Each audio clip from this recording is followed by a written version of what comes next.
खाई हो गए। चलो सुनो, त्रिभुज का नाम क्या है? समबाहु त्रिभुज। सुन लो ध्यान से, जो कुछ भी बोल रहे हैं वो सब फॉर्मूला है, समझ गए? हम इसको पढ़ाने में बताने में हम सारी चीज़ लिखेंगे तो नहीं, पर जो कुछ भी बोलेंगे समझ लेना ये सूत्र है, ये फॉर्मूला है। क्योंकि आपको पता होगा अंक गणित के फॉर्मूले कुछ लिमिटेड होते हैं, याद हो जाते हैं, बीजगणित के भी याद हो जाते हैं, पर रेखा गणित में हर लाइन फॉर्मूला होती है, हर लाइन फॉर्मूला होती है। समझ पाए? जो कुछ भी बोलो वही फॉर्मूला। ठीक, अब देखो कैसे भैया, हमारा त्रिभुज कौन सा है? समबाहु त्रिभुज। ऐसा त्रिभुज जिसकी प्रत्येक भुजा आपस में बराबर होती है वो समबाहु त्रिभुज कहलाता है। कहलाता है, समझ गए? अब ध्यान सुनना, मैं जो बोलने जा रहा हूं भैया इधर, अगर कभी सुन लो इधर ध्यान से, अगर कभी किसी त्रिभुज में तीनों भुजाएं आपस में बराबर हो जाती हैं तो तीनों कोण भी आपस में बराबर हो जाते हैं। बिना देर के दिमाग में सेव कर लो, समझ गए? बोलो तो एक चीज और बोलते हैं, बराबर भुजाओं द्वारा कोण भी बने, कोण भी आपस में क्या होते हैं? बराबर होते हैं। बराबर भुजाओं द्वारा बने कोण भी आपस में बराबर होते हैं। तीन बराबर भुजाएं हैं तो तीन कोण होंगे तो क्या होंगे? बराबर। समझ गए? अगर भुजाएं बराबर तो कोण बराबर। ओके, यहाँ तीन भुजाएं हैं, तीनों बराबर तो तीनों कोण बराबर। समझ गए? और एक चीज सबको पता होगा कि त्रिभुज के तीनों कोणों का योग 180 डिग्री होता है। ये आपका मेन है। किसी भी त्रिभुज के, खाली इसके ही नहीं, किसी भी त्रिभुज के, किसी भी त्रिभुज के सभी कोणों का योग, सभी कोणों का योग कितना होता है भैया? 180 डिग्री होता है। बस अब ध्यान सुनिएगा, इधर सुनो, मेरी बात ध्यान सुनो। अगर तीनों भुजाएं बराबर तो तीनों कोण बराबर। ओके, अगर केवल किसी त्रिभुज में केवल दो भुजाएं बराबर तो केवल दो कोण आपस में बराबर होंगे। बचा वाला कुछ होगा, हमको नहीं पता क्या होगा, पर ये पता है सर, अगर तीनों भुजाएं बराबर तो तीनों कोण बराबर, केवल दो भुजाएं आपस में बराबर तो केवल दो कोण आपस में बराबर, और अगर एक भी भुजा बराबर नहीं तो एक भी कोण बराबर नहीं। समझ पाए? तीनों भुजाएं अलग अलग, तीनों कोण अलग अलग, तीनों भुजाएं बराबर बराबर, तीनों कोण बराबर बराबर, केवल दो भुजाएं बराबर बराबर तो केवल दो कोण बराबर बराबर। समझ पाए? बोलो तो आप एक चीज और जान लीजिए, जब भी कभी किसी त्रिभुज में कोई कोण बनता है, क्या? जब भी कभी किसी त्रिभुज में कोई कोण बनता है तो बड़ी भुजा के सामने का कोण बड़ा होता है और छोटी भुजा के सामने का कोण छोटा होता है। समझ गए? बड़ी भुजा के सामने का कोण बड़ा होता है और छोटी भुजा के सामने का कोण छोटा होता है। जैसे हम इसमें बताते 3, 4, 5 वाले में, अभी बनाया नहीं था, एक ठो बनाया नहीं था, एक कहा था ये ए है, ये बी है, ये सी है, ये 3 है, ये 4 है और ये 5 मीटर है, मान ले मीटर है। हम आपसे पूछें, बताओ सबसे बड़ा कोण कौन सा है? 5। ये भुजा है कि कोण है? इसके सामने वाला कोण बताओ। बीसी नहीं भैया, केवल ये कोण ए। बीसी तो भुजा होती है, भुजा नहीं पूछ रहे हैं। ध्यान सुनो, बड़ी भुजा के सामने का कोण बड़ा होता है। हम आपसे कह रहे हैं बताओ कौन सा कोण बड़ा है? तो पहले बड़ी, हाँ पहले देखो, पहले सबसे बड़ी भुजा कौन सी है? 5। तो 5 के सामने कोण कौन सा है? तो सबसे बड़ा कोण है। समझ गए? समझ पाए? अब फिर बताइए, हम आपसे कह रहे हैं बताओ दूसरा सबसे बड़ा कोण, तो दूसरी सबसे 5 से छोटी भुजा कौन सी है?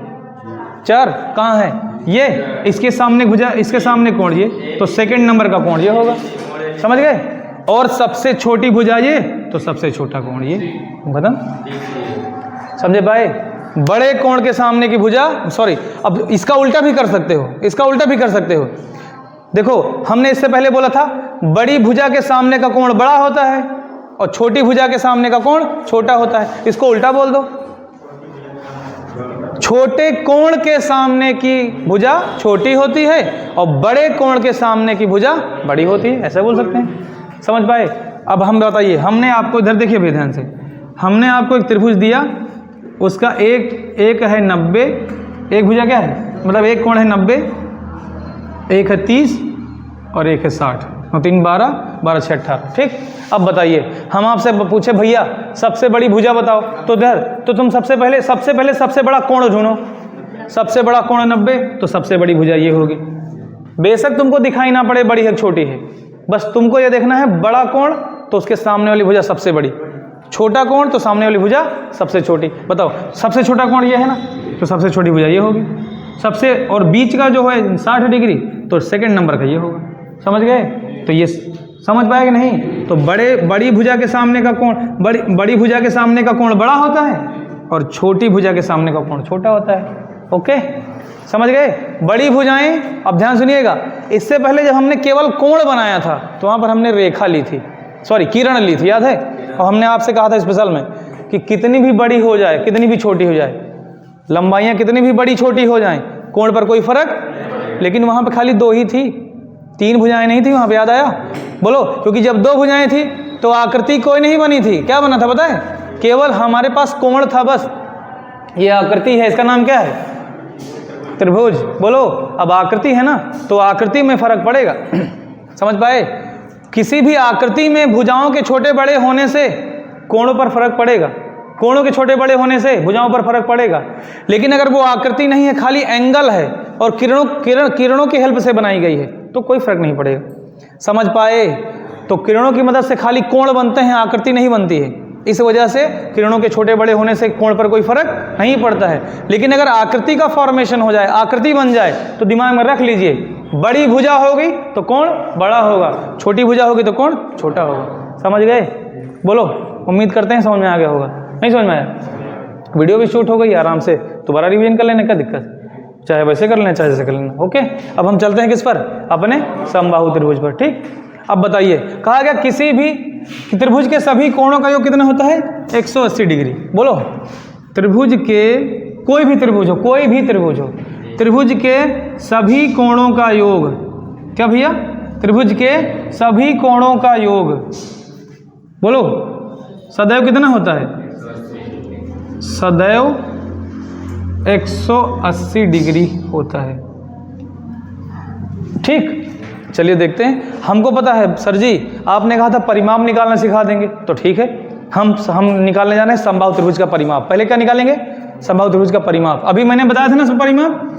परिमाप मतलब होता है बाहर भुजाओं को क्या करो? जोड़ लो बस, बाहरी भुजाओं की माप, तो परिमाप। तो हम यहाँ करने जा रहे हैं समबाहु त्रिभुज का परिमाप। क्या? समबाहु त्रिभुज का परिमाप। बताया था नहीं थोड़ी देर पहले? बोलो, परिमाप का मतलब बाहर भुजाओं को सबको जोड़ लो। पहली भुजा है क्या? A B. पहली भुजा का नाम क्या है? A B. दूसरी भुजा क्या है? B C. तीसरी भुजा क्या है? सी ए। और तीनों को क्या करना है? जोड़ना है। ए बी की माप क्या मानी थी हमने? ए मीटर। ए मीटर मानी थी ना, तो ए हो गई।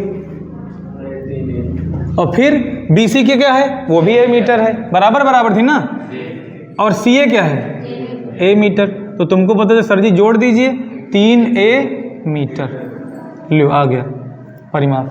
समबाहु त्रिभुज का परिमाप क्या होता है?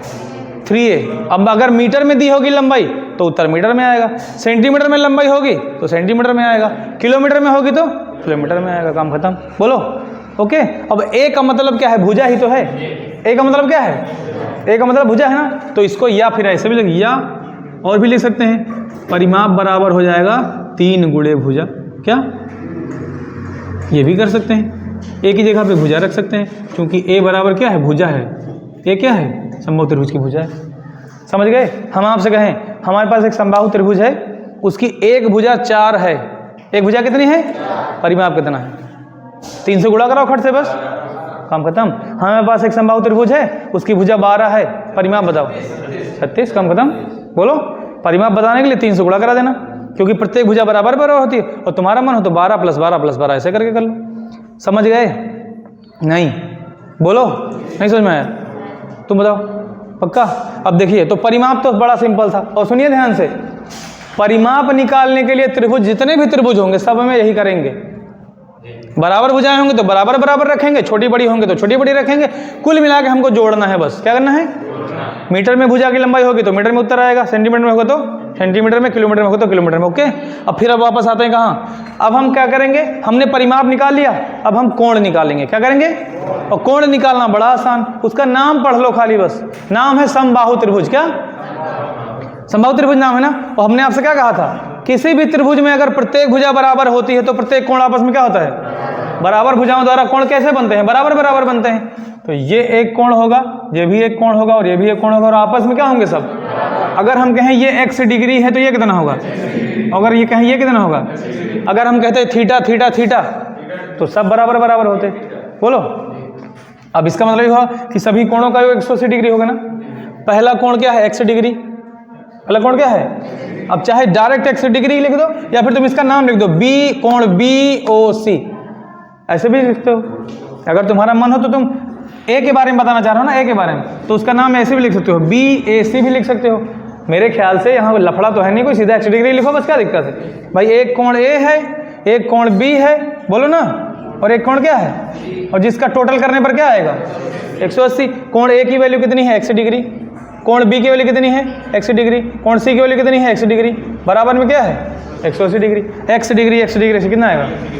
3x degree. तो 3x डिग्री बराबर 180 के, x डिग्री बराबर 180 बटे किसके? 3 के। 3 छंग 18। x डिग्री बराबर क्या होता है? 60 डिग्री। हमको पता चलेगा, इसका मतलब सर जी समबाहु त्रिभुज का प्रत्येक कोण 60-60 डिग्री का होता है।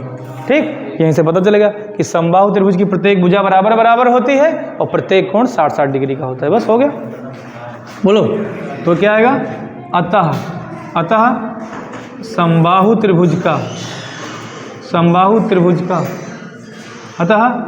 त्रिभुज का प्रत्येक कोण क्या होगा भैया? 60 डिग्री का होता है और बराबर बराबर तो होता ही है। बस हो गया, नहीं समझ में आया? अब अगली चीज आई है क्षेत्रफल। क्या आई है? जो कि नरक है। क्या है? दिमाग लग जाई, कल्टीवेटर गिरा लियो, थोड़ा आंकड़े आ लियो, का नोट कर लियो, फिर बताइए क्षेत्रफल निकाले। ठीक, क्योंकि इधर